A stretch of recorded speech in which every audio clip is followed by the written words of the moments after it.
بسم اللہ الرحمن الرحیم۔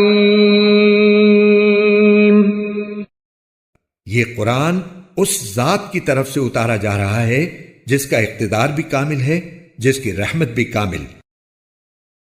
تاکہ تم ان لوگوں کو خبردار کرو جن کے باپ دادوں کو پہلے خبردار نہیں کیا گیا تھا،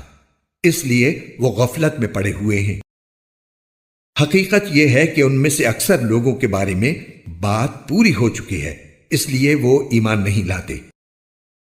ہم نے ان کے گلوں میں طوق ڈال رکھے ہیں جو ٹھوڑیوں تک پہنچے ہوئے ہیں، اور اس وجہ سے ان کے سر اوپر کو اٹھے رہ گئے ہیں،